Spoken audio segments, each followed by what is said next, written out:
Hello, my name is Jordan Bishop, and this is my CIT 260 Object-Oriented Programming final presentation.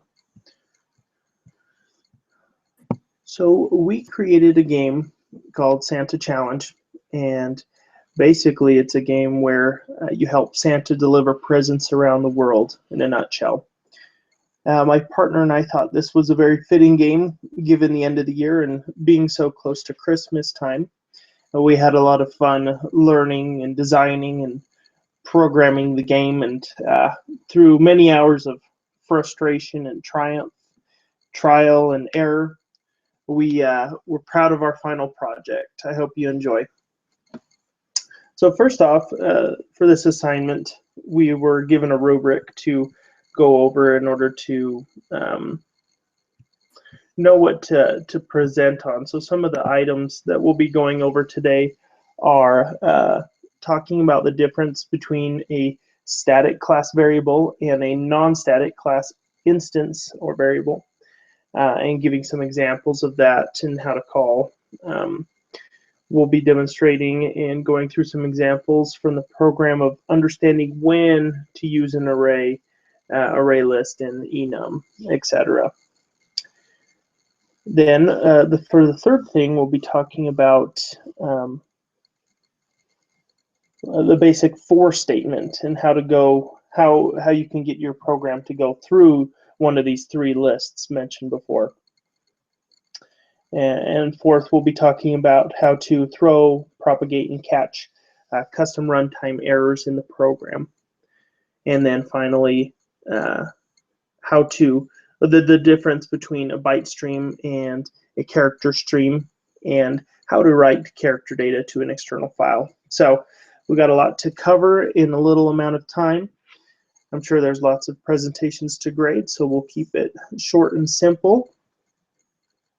Okay, let's get back to the program here. Okay, so per the rubric, we'll be starting off talking about static and non-static variables. To begin, static variables, when the class is loaded, the static variable is initialized. The nice thing about static variables is that they're all instances of the class wherever created. One more thing about static variables is in order to call a static function, you must take the instance of the class or the class you next place, the instance of the class, and next you place a period and then the function. So let's go ahead and take a look at an example here.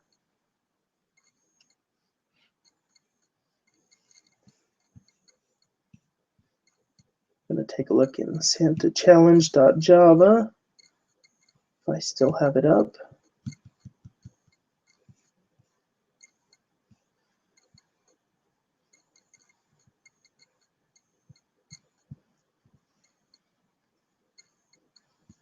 There it is. So here within the Santa Challenge, we're going to scroll down. Okay, here we go. So here's an example of our static variables. You can see where it says public static void, public static player. And then next we have non-static variables. When an instance or object is created of a class, then the non-static variables are initialized.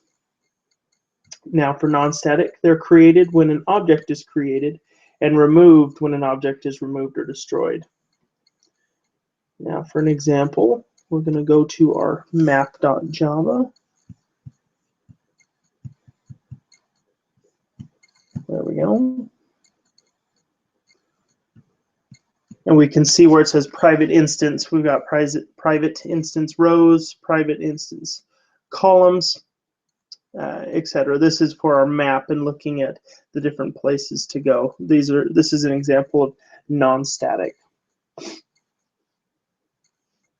Next, we will move on to the next part of the presentation to talk about arrays, array lists, and enums. I thought that this section was very fun and interesting to learn about, and I really like the logical functions and applications that these types of lists have, and I wanted to talk about the differences There's basically with these three items, there's different rules, and we'll start talking with arrays. I'm going to pull up the example here in our item.java.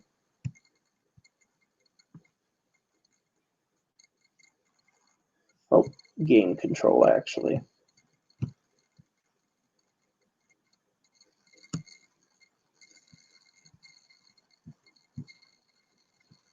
Okay. So here we have our array. A few things to note with arrays is that it is a list of objects with the same, excuse me, just had to sneeze there. Okay. A few things to note with arrays is that it is a list of objects with the same data type. That's important. And length are contained. The items of this list can be changed, which makes the list very dynamic and useful. So here we have our list. We've got our food item list. We've got items such as bacon, steak, oatmeal, and banana. These are things that we're going to want to pull from in order to feed Santa, because delivering presents is obviously a very calorie-consuming job. And then moving on to array lists. An array list is similar to an array. An array list also contains objects, but there are different or varying types, data types. A nice thing about array lists is that you can add or remove items, which comes in handy for our game. Another thing to note is that with this type, you are not limited by amount or length. So the length, for example, is not fixed like it is with arrays. Now, unfortunately, we didn't have the time to input an array list or figure out a usage. We did with the other two, but not this one. And if we did, we would be having Santa use a variable list of items that could be removed or added to his sleigh bag.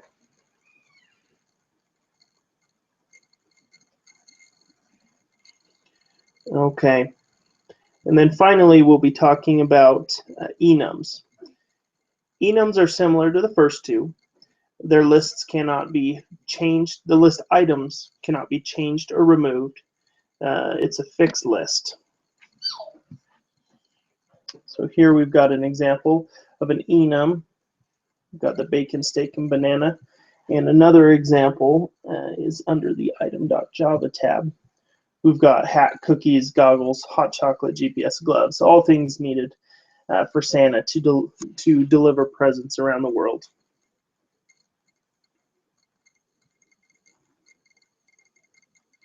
Next, we'll be going over how to access certain elements within these lists.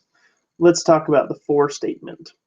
In our example, the for statement loops an action when true and returns because the conditions have been met when it marks as false. This is shown under the map control. So we're going to go ahead and pull up map control here. All right, so where we see in the middle of the screen the for instance I equals 0, semicolon I less than scene list dot length -1, semicolon I plus plus. This piece of code allows the loop to continue and continue each time it marks true until it marks false, and then it is returned in order to pull things from your list.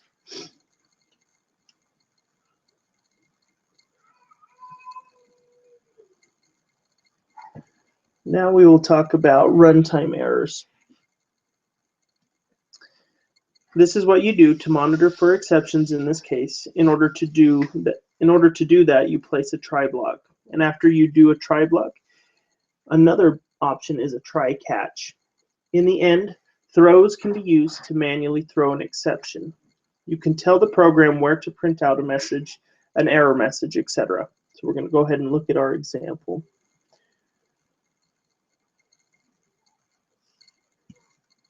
That is in our game control.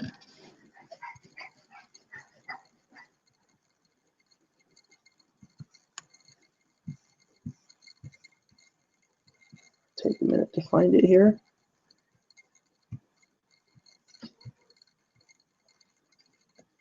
There we go. So an exception is an error in the program. This isn't good and can mess up your program, and it's handled by throwing exceptions. It's a way to keep them from occurring. So you can add the throw statement to manually throw an exception. You can see where we have input this. And moving on to the try catch, it's your second line of defense. You can have multiples. The catch statement can only be run if the exception is thrown first. Our example is also in the control. It's a little bit further down. It's right here, public static void continue game.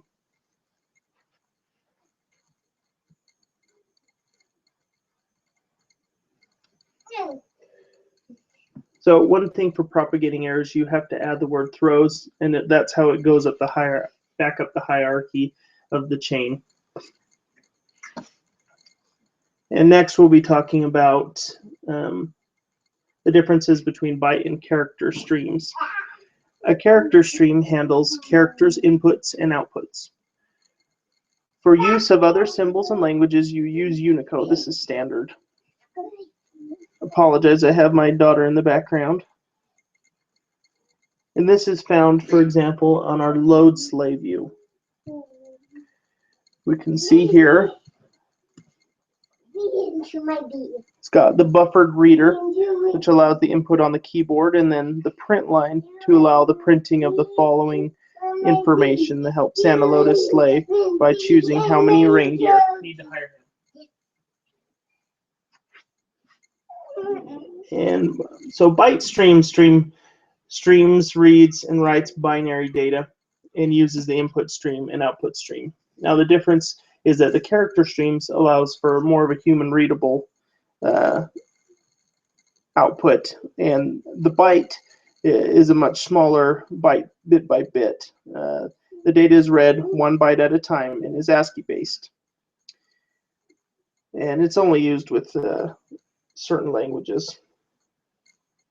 So our example is in the game control. Pull that up.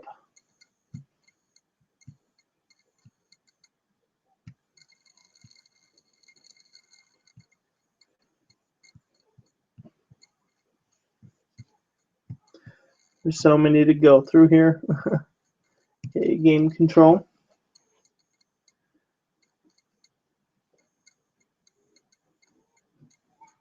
Okay, here's our example.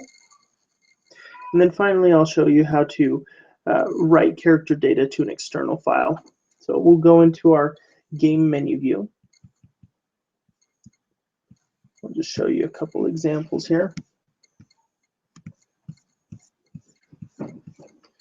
So here's some information that could be printed out.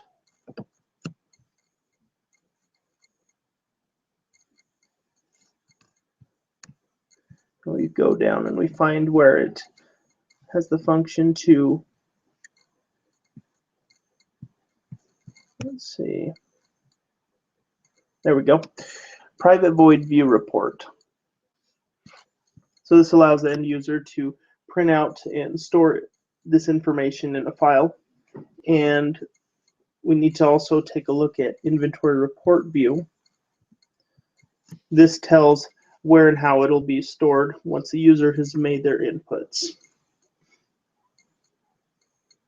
So unfortunately, the game, we ran into some error that we weren't able to fix, and due to time and constraints with work, etc., we weren't able to get the game fully functioning again. It did work at one point. It was a great experience, and this knowledge will carry over to other areas as we learn to program different languages. Just want to say thank you to our teacher for all the information placed on the website and in our class, and for all the help. We're thankful to all the other students who provided help through the different forums. This has been a great class and a great experience. I hope this has been beneficial, as this presentation has been beneficial. Thank you for your time.